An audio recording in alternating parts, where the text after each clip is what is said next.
Hello दोस्तों, मैं आशीष पांडे आपका अपने यूट्यूब चैनल पीसीएस मार्गदर्शक पर स्वागत करता हूं। आशा करता हूं कि आप स्वस्थ होंगे और अपनी पढ़ाई को अच्छे से कर रहे होंगे। जैसा कि आपको सूचना मिल गई होगी कि अभी आरओ के लिए आयोग ने एक सूचना जारी की है, जिससे संबंधित एक वीडियो मैं अभी थोड़ी देर में अपने यूट्यूब चैनल पर डाल दूंगा, जिसे आप देख सकते हैं कि एक बहुत बड़ी वैकेंसी जो है वो आने वाली है। और आपके पास एक लंबा थोड़ा सा टाइम आपको अधिक मिल गया है। तो उस चीज़ के बारे में हम चर्चा आपको एक वीडियो में करेंगे, जिसके बारे में आपको मतलब अभी कुछ ही देर में 1 से 2 घंटे में एक नया वीडियो अपलोड होगा, जिसे आप देख सकते हैं। जैसा कि आप हमारे लोगों को देख रहे हैं, ये हमारा लोगो है।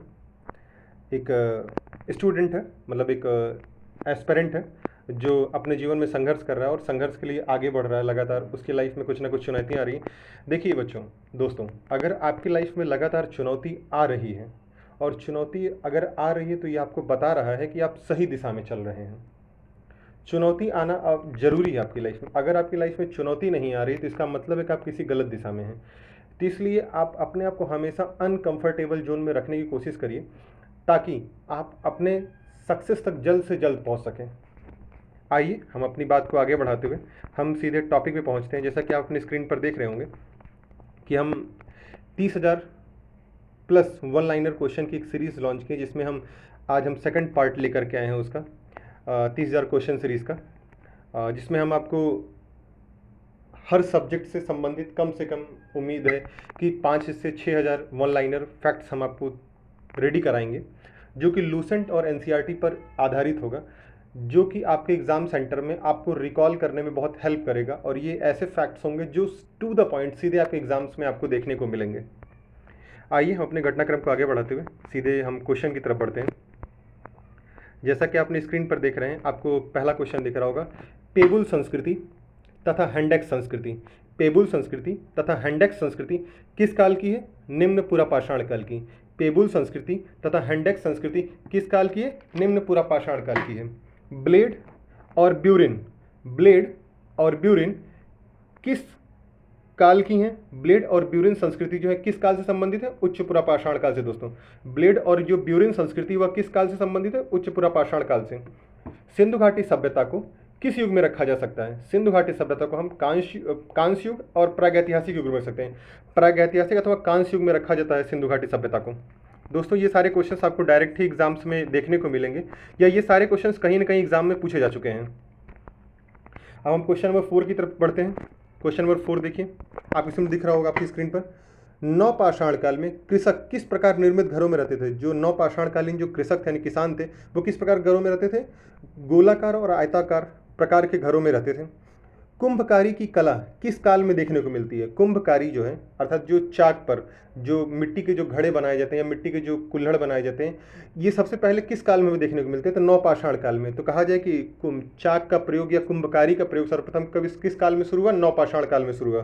दोस्तों, आधुनिक प्रारूप के मानव होमोसेपियंस का उदय किस युग में हुआ? जो आधुनिक प्रारूप के जो मानव होमोसेपियंस है उनका उदय किस युग में होता है? उच्च पुरापाषाण युग में उनका उदय होता है।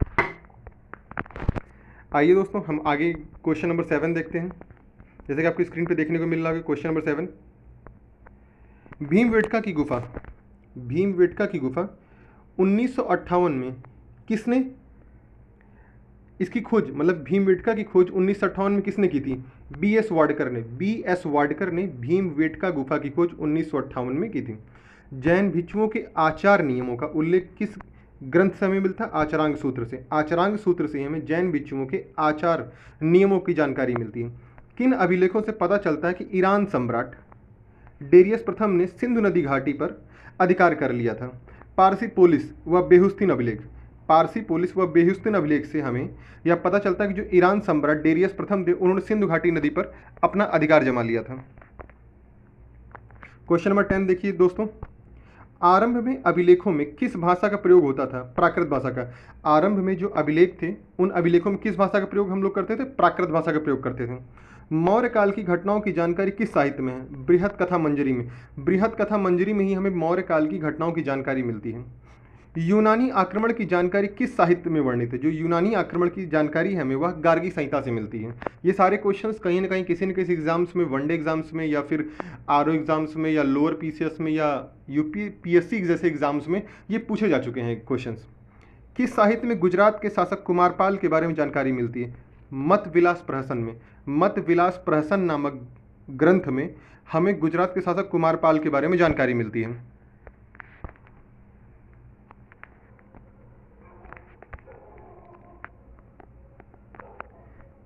क्वेश्चन नंबर 14 देखिए दोस्तों, यूनानी आक्रमण की जानकारी किस साहित्य में मिलती है? गार्गी संहिता से। जो यूनानी आक्रमण उसकी जानकारी में गार्गी संहिता से मिलती है। क्वेश्चन नंबर 13 देखिए दोस्तों अपने स्क्रीन पर, किस साहित्य में गुजरात के शासक कुमारपाल के बारे में जानकारी मिलती है? किस साहित्य में गुजरात के शासक कुमारपाल की जानकारी मिलती है? द्रव्याश्रय। द्रव्याश्रय नामक काव्य है जिससे हमें गुजरात के शासक कुमारपाल के बारे में जानकारी मिलती है।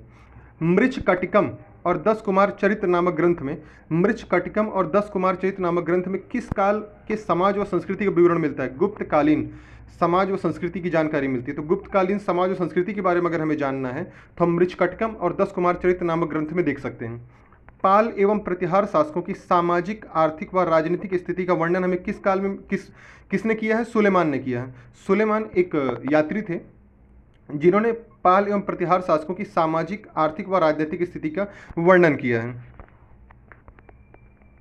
क्वेश्चन नंबर 16 देखिए दोस्तों, किस साहित्य में राजा विक्रमादित्य के बारे में जानकारी दी गई? कथा सरित सागर में। कथा सरित सागर में राजा विक्रमादित्य के बारे में जानकारी मिलती है हमें। एरण जो कि मध्य प्रदेश का क्षेत्र है, एरण में एक वाराह प्रतिमा नामक एक अभिलेख मिला है जिस पर किसके लेख लिखे गए हैं? हूण तोरमाड़ के। हूण तोरमाड़ के जो लेख हैं वह हमें वाराह प्रतिमा पर मिलते हैं जो कि एरण मध्य प्रदेश से हमें मिला है। चालुक्य वंश का इतिहास किस साहित्य में वर्णित है?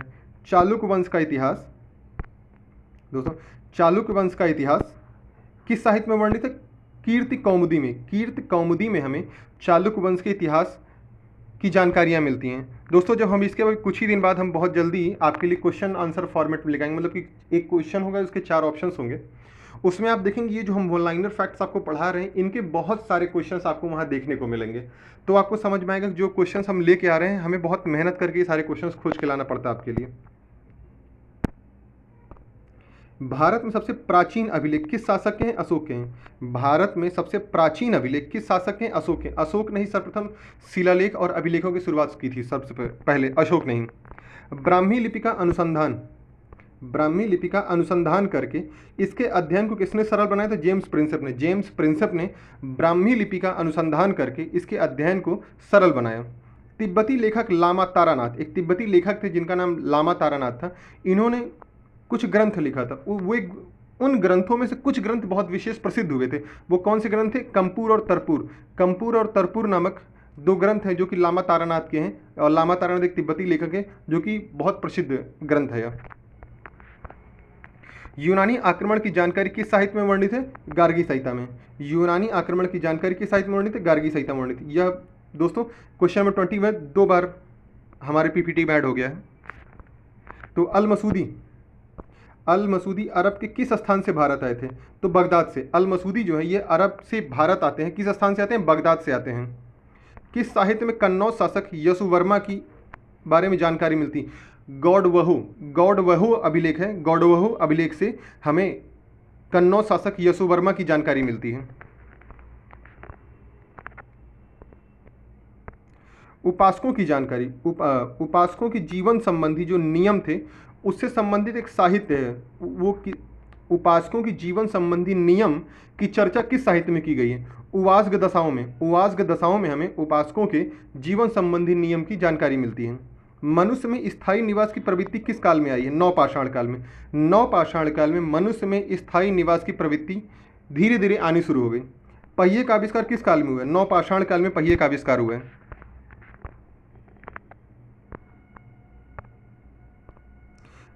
प्रथम भारतीय पुरापाषाण कलाकृति की खोज किस स्थान पर हुई? पल्लावरम में। प्रथम भारतीय पुरापाषाण कलाकृति की खोज किस स्थान पर हुई? पल्लावरम नामक स्थान पर प्रथम भारतीय पुरापाषाण कलाकृति की खोज हुई। पत्थर के लघु उपकरण किस काल में बनाए जाते थे? मध्यपाषाण काल में। पत्थर के लघु उपकरण किस काल में बनाए जाते थे? मध्यपाषाण काल में पत्थर के लघु उपकरण बनाए जाते थे। 9 पाषाणकालीन स्थलों से किस रंग के उत्तम मृदभांड मिले हैं? पांडुरंग के। पांडुरंग के, ये जो पांडुरंग है केसरिया टाइप का होता है, तो ललछुआ रंग होता है, मतलब ये जो आज मटके आप देखते हैं लाल लाल रंग के हल्के से भगवा लाल मिक्स वाला, वही रंग होता है पांडुरंग। तो 9 पाषाणकालीन स्थलों से किस रंग के उत्तम मृदभांड मिलते हैं? पांडुरंग के।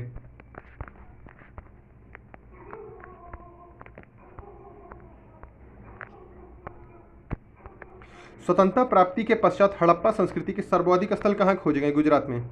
स्वतंत्रता प्राप्ति के पश्चात हड़प्पा संस्कृति के सर्वाधिक स्थल कहाँ खोजे गए दोस्तों? गुजरात से। आधुनिक मानव के पूर्वज कौन थे? ऑस्ट्रेलोपिथेकस। ऑस्ट्रेलोपिथेकस जो है आधुनिक मानव के पूर्वज थे। सिंधु घाटी सभ्यता का काल क्या माना जाता है? 2500 ईसा पूर्व से 1750 ईसा पूर्व माना जाता है। 2500 ईसा पूर्व से लेकर 1750 ईसा पूर्व के काल को सिंधु घाटी सभ्यता का काल माना जाता है। सिंधु सभ्यता को किस युग में रखा जा सकता है? प्रागैतिहासिक अथवा कांस्य युग में।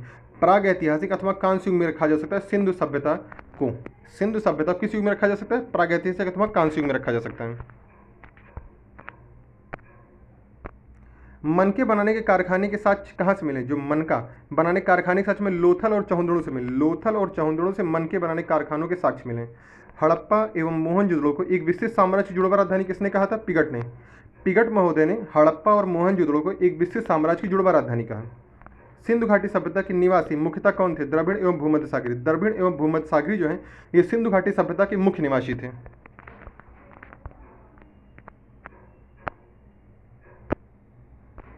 किस विश्लेषण पद्धति द्वारा सिंधु सभ्यता की तिथि निर्धारित की गई? रेडियो कार्बन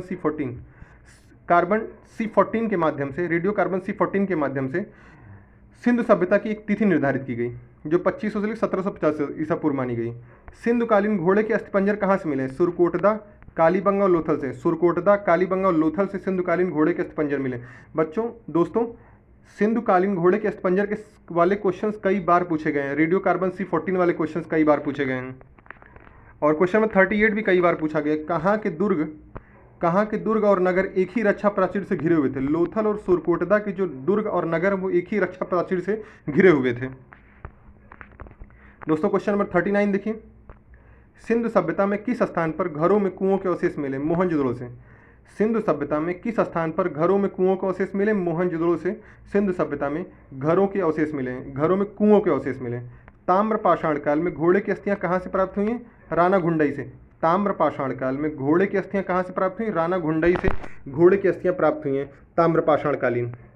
तो दोस्तों यह आज हमारा सेकंड पार्ट था जिसमें हमने 40 क्वेश्चन की सीरीज आपके लिए लेके आए थे, जिसमें हम 40 क्वेश्चन आपको आज कराए हैं। तो आप हमारे चैनल को लाइक करें, शेयर करें, सब्सक्राइब करें ताकि और लोगों का भी भला हो सके जो वनडे एग्ज़ाम्स और इस तरह के एग्ज़ाम्स में लगे हुए हैं।